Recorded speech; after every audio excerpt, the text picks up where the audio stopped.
ఇక ద్వాదశ రాశుల వారందరూ కూడా పాటించడానికి వీలుగా ఉన్నటువంటి పరిహారం ఏదైనా తెలియజేస్తారా? మేషరాశి నుంచి మీనరాశి వరకు 12 రాశుల వారికి కూడా ఈ రోజున ప్రతి వ్యక్తి తమ తమ వ్యక్తిగత దైవాన్ని ప్రార్థించుకుంటూ ముందుకు వెళ్ళడం ఒక విధానం అయితే,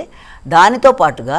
మీరు తప్పనిసరిగా అవకాశము, ఆసక్తి, సమయం అన్నీ మీకు అనుకూలంగా ఉన్నట్లయితే తప్పకుండా వాళ్ళు చేయవలసింది ఏంటి అంటే, మీరు సుబ్రహ్మణ్యేశ్వర స్వామికి సంబంధించిన శ్లోకాలు కానీ, అష్టోత్తరాలు కానీ, లేకపోతే సుబ్రహ్మణ్య స్వామి కవచం ఏది మీకు అనుకూలంగా ఉంటే అది సుబ్రహ్మణ్యేశ్వర స్వామికి సంబంధించింది ఎనీథింగ్ మీరు పఠించటం కానీ, లేకపోతే వినడం కానీ, సుబ్రహ్మణ్యేశ్వర స్వామికి ఇంకా అవకాశం ఉంటే సుబ్రహ్మణ్యేశ్వర స్వామికి సంబంధించిన దేవాలయ సందర్శన చేయడం కానీ, ఇవన్నీ కూడా చాలా వరకు మీకు అనుకూల ఫలితాలు, శక్తి,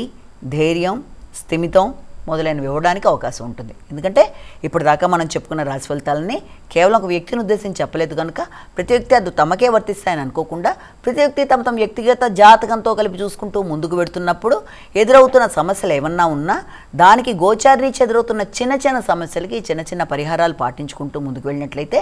మీరు ఆ సమస్యని అధిగమించడానికి అవకాశం అనేది ఉంటుందని మనం ఇక్కడ గమనించుకోవాలి. నమస్కారం.